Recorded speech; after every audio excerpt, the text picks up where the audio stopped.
আসসালামু আলাইকুম everyone. Welcome to Yasmin simple life. আশা করি আল্লাহর রহমতে আপনারা সব ভালো আছেন।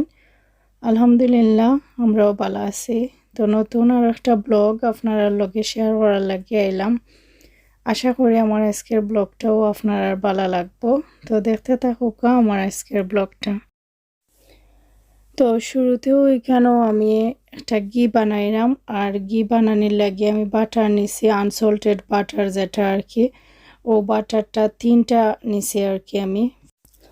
আর আমি বাটার ঘি বানানোর লাগে আর কি 3 পিসের লগে আনিয়ন ইউজ করবো। আর আনিয়নের স্লাইসটা আমি খুবই পাতলা করে নিছি, যাতে আমার ঘিটা হইতে হইতে আনিয়নটাও প্রপার কুকড বা ফ্রাইড হয়ে যায় একবারে প্রপারলি, যেটা মুসমুসে টাইপর। তো কারণ আমার আনিয়ন চিন্তা পরে খামে বুগিয়া রামাদানের ইফতারও বিভিন্ন আইটেমও লাগে আর কি। তো ভাবলাম একটা একটা একটার ভিতরে দুইটার ও কাজ শেষ করিলাই, ও উদ্দেশ্যে আর কি নেওয়া। তো দেখতে থাকুকা কিভাবে আমার ঘিটা তৈরি হয় আর আমার আনিয়ন বেরেস্তাটা যেটা আনিয়ন ফ্রাই। তো দেখতে পারা অলরেডি কিন্তু অনেক সময় জাল দিতে দিতে তারপরে আমার আনিয়নটা অলরেডি ফ্রাই হয়ে গেছে। এখন আমি আনিয়নটারে সাইকা তুলে লিমু, তুলে একটা টিস্যু পেপারও রাখি লিলে তেলটা টাইনা একবারে জোরজোরা মুসমুসা হয়ে যাব। আর ঘিটা আমি একটা জারের মাঝে রাখি লিমু আর কি, ঠান্ডা হওয়ার পরে ফ্রিজে। তো যেটা হয়েছে কেন, আমার ঘি আগে অলরেডি আসিল কিছু, তার মধ্যে আরও আমি অ্যাড করছি। তো সবটা মিলাই কেন সকলটা 1 কেজির মতো ঘি আর কি। 1 কেজির মাপটা পাইছি বিকজ এটা হইলো গিয়ে হানির একটা জার, এটা 1 কেজির জার আর কি। তো থুরা বাকি আর কি অল্প কিছুর কম আর কি, 1 কেজিও হওয়া যায়। তারপরে এখানেও আমি বানাইলাম গিয়া পরোটা দিয়ে রেডিমেড যে ফ্রোজেন পরোটা থাকে আর কি, ওটা পরোটার মাঝে চিকেন দিয়ে পুরটা বানাইছি, চিকেন ব্রেস্ট দিয়ে। আর রান্দার পার্ট শেয়ার করছি না বিকজ এমনিও অনেক জিনিস এড কইরা কইরা আর কি ভিডিও অনেক লম্বা হয়ে যায়। তো শর্টকাটের মাঝে শেয়ার করলাম, যেনে পরোটা দিয়ে চিকেনের একটা সমোসা টাইপের বানাইছে আর কি। তো রোজার তো আমরা ফ্রাই জিনিস অনেক খাওয়া হয়, তো সিম্পল কয়েকটা জিনিস আর কি আমি রেডি রাখা থইছি আর কি, একটু জোগাড় করে। যদিও আমি ওখান শেয়ার করাম, কিন্তু এটা আমার রামাদানের আগেও আর কি তা প্রিপারেশন আছিল 1 উইক আগে। আর খুবই ইজির মাঝে আর কি এই রেডিমেড পরোটা দিয়ে বানানি যায়, আর খাইতেও খুবই টেস্টি হয়, একটা ডিফারেন্ট ফ্লেভার আয়। আর সমোসা পাট দিয়ে বানাইলে তো একরকম ফ্লেভার আয়, আর এটা দিয়ে পরোটা দিয়ে বানাইলেও ডিফারেন্ট একটা মজা পাওয়া যায়। তো যারা যারা ট্রাই করছেন না অলরেডি কইরা দেখতে পারেন। আর খুবই টেস্টি হয়েছে। যদিও আমি চিকেনটা রান্নাটা শেয়ার করতে পারছি না, তারপরেও একবারে সিম্পল ওয়ে আমি চিকেনটা রেডি করছি। অনিয়ন ফ্রাই করার পরে আর কি রাখছিলাম টিস্যুর মাঝে। তো ওভারনাইট আসিল হওয়া যায়, তো পুরাপুরি একবারে এক্সট্রা ঘি যেটা আছে আর কি টানার পরে একবারে জোর হয়ে গেছে। এখন আর কোনো ঘি ফেজের মাঝে বা অনিয়নের মাঝে লাগাইল রয়েছে না আর কি। তো এখন আমি কাঁচর জারের মাঝে রাখি লিলাম, এটা মানে 6 মাস পর্যন্ত রাখা যায়, বালা থাকে। এতে একবারে টেস্টেড আর কি, আমি পরীক্ষা কইরা দেখছি, অনেকবার আমি এরকম বানাইয়া রাখছি। তারপরে আজকের দিনের ব্লগটা, এটা আগে যে পার্ট ওকল দেখাইছি আমি গতকালকের, আর আজকের দিনটা আবার আর কি শুরু হয়েছে আমার রান্না বাড়া দি। তো রান্দার লাগে আমি এখানেও আনিছি মাছের ফিলেট, আর ওই গিয়া আনিছি চিকেন। তারপরে এটারে মৃগেল মাছ হয় আর কি, মিরকা যেটা, ও মাছটা ভিজাইছি। আর এখানেও কিছু মাংস আনাইছি, গরুর মাংস। আগে যদিও আনছিলাম এটা বেরিয়ে আসিল, এখন আমি 5 কেজি আর কি গরুর মাংস আনছি।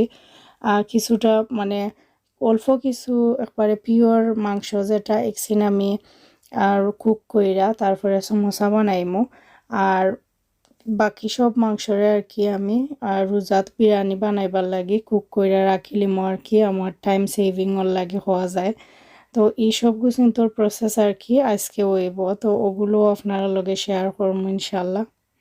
আরও কিছু টুকিটাকি শপিংও করার বাকি আছিল, যেগুলোও করা হয়েছে আর কি। মানে শপিং এভরিডে, সাংসারিক শপিং যেটা খাওয়া দাওয়ার, এটা শপিং আসলে এন্ড নাই। এন্ডলেস শপিং, এভরিডে লাগে ওটা না ওটা, মানে ইতার কোনো শেষ মানে কমপ্লিটলি 1 মাসের লাগে। আর গ্রোসারি শপও যাওয়া লাগতো না, এরকম কোনো সময় হয় না, এটা মাস্ট লাগে এভরিডে শপিং। তারপরে আমার রান্দাও আমি প্রায় মানে হাফ হয়ে আছি রান্দা শেষ হওয়ার।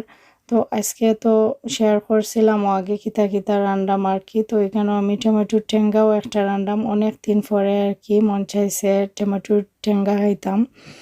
তো ওইখানেও আমি কিছু শুকনা বড়ইও অ্যাড করছি ঠেঙ্গাত। আর এই ঠেঙ্গা কারিটা বেস্ট হয়েছিল, মানে খুবই ঠেঙ্গা হয়েছে। অলরেডি নর্মালি খালি টমেটো দিয়ে ঠেঙ্গা রানলে এই ঠেঙ্গা কারিটা অত বেশি ঠেঙ্গা হয় না বা এরকম অত মজা লাগে না যদি কিছু এড না করা হয় আর কি।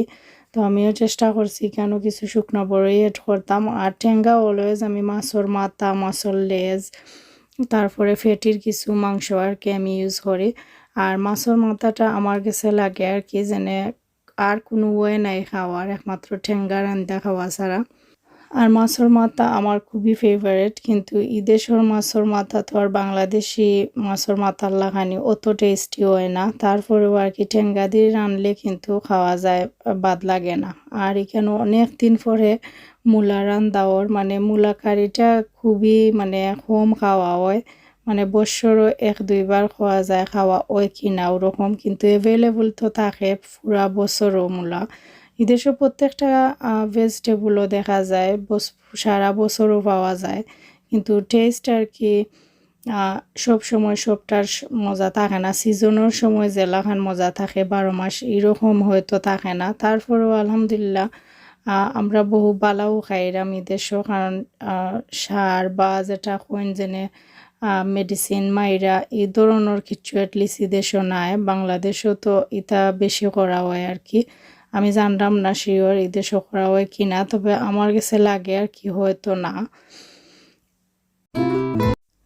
আর কেন যে মাছের যে আইসল্যান্ডও কিনতে বা সেন্সবিরিত মিলে আর কি বা টেস্কোত বাসা ফিশর ফিলেট যেটা আর কি ওটা আমি রাঁধছি।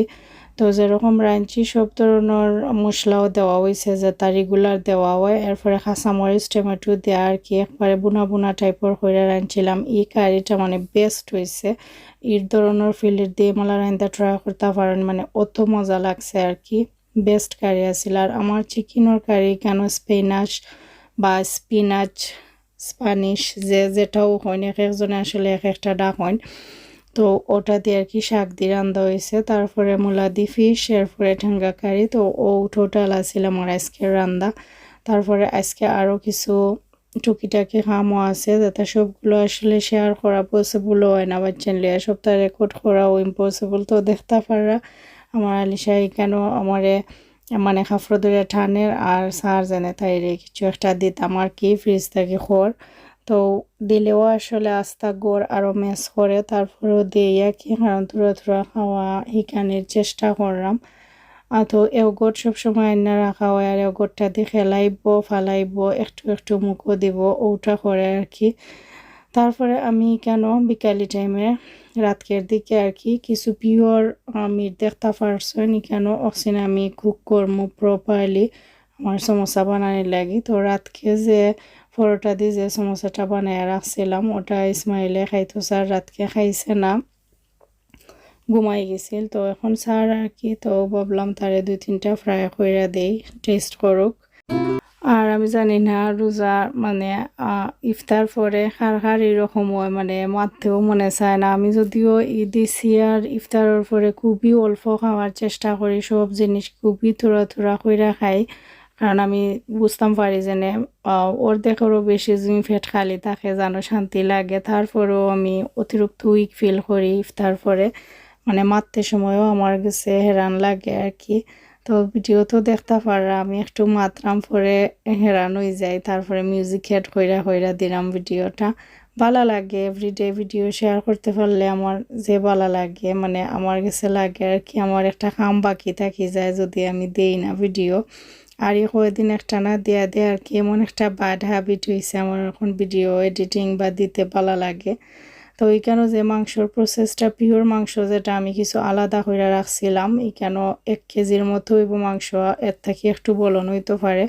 আমি সব ধরনের মশলা দেয়া একটু তেল দেয়া আর কি বয়েল করে লিমু সব ধরনের গরম মশলা প্লাস রেগুলার মশলাও দেওয়া হয়েছে ওখানে আমি বেশি কইরা পানি দিছি দেয়া একবারে আনটিল পানিটা ড্রাই হওয়া পর্যন্ত মাংস প্রিয় একবারে পুরোপুরি নরম হওয়ার আগ পর্যন্ত আমি কুক করতে থাকমু তারপরে আর কি আমি ও মাংসটারে বাঙ্গিয়া জুড়া জুড়া কইরা আর কি মানে জুড়ি মাংস টাইপের কইরা পরে আবারও সব ধরনের মশলা আর বেশি কইরা পেঁয়াজ দেয়া একটু জোরজোড়া টাইপের কইরা রান্নার পরে আর কি আমার সমোসা বানাইমু ও পুর দি আর এখানেও আমি বিরিয়ানির লাগি যে মাংসটা কইছিলাম রান্দা রাখমু তো সবগুলা মাংসরে সুন্দর কইরা সাইজে কাটটা তারপরে সরিষার অয়েল দি আর সব ধরনের রেগুলার মশলা প্লাস আদা রসুন লবণ তো মাস্ট এরপরে হইলো গিয়া বিরিয়ানির মশলা হাফ প্যাকেট আর বিকজ আমি সব ধরনের মশলা এক্সট্রা ইউজ করছি এর লাগে কি হাফ প্যাকেট মশলা অথবা হাফ থাকে আর একটু বলন হইতে পারে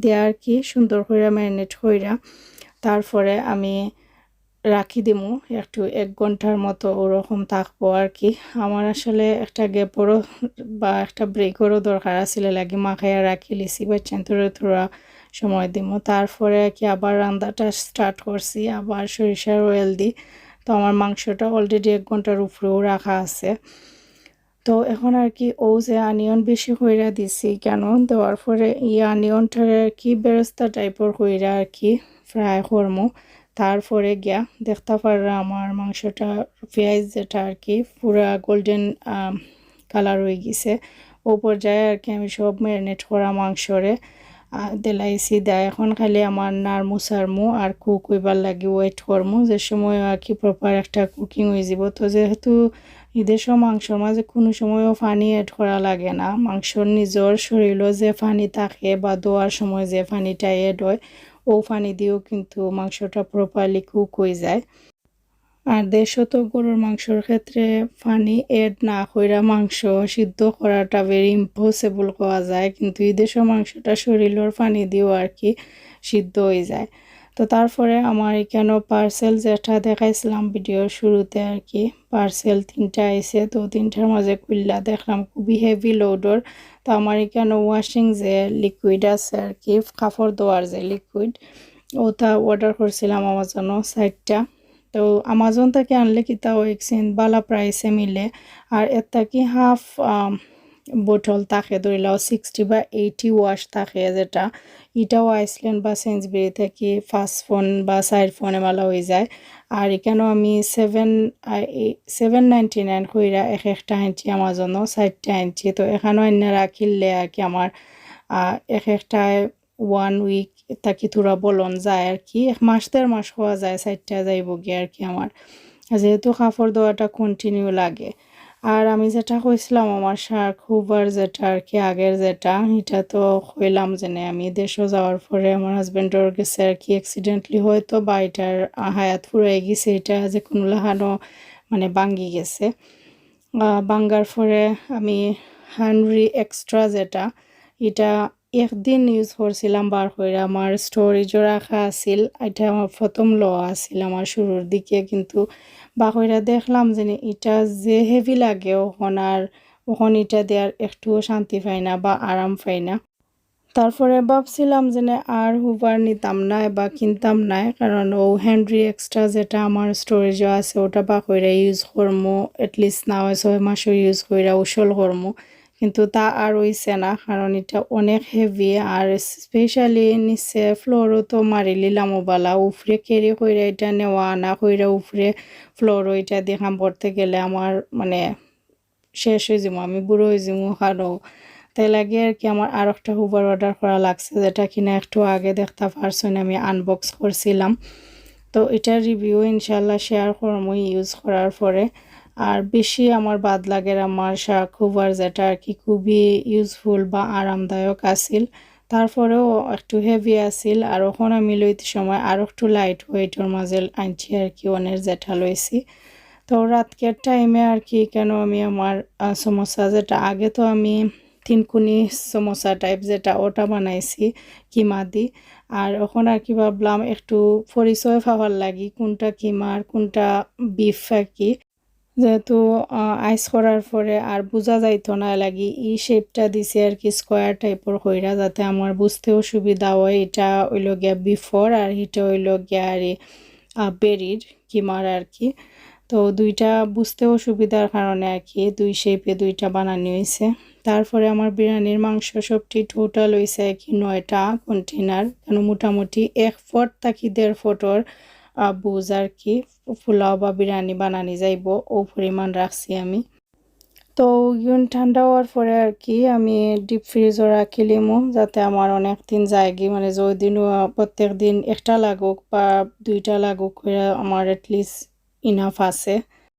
তো আজকে লাগি আমি বিদায় নিলাম। আশা করি আমার আজকের ভিডিওটা আপনার ভালো লাগছে। দেখা হইব নেক্সট ভিডিওত। আসসালামু আলাইকুম, আল্লাহ হাফেজ।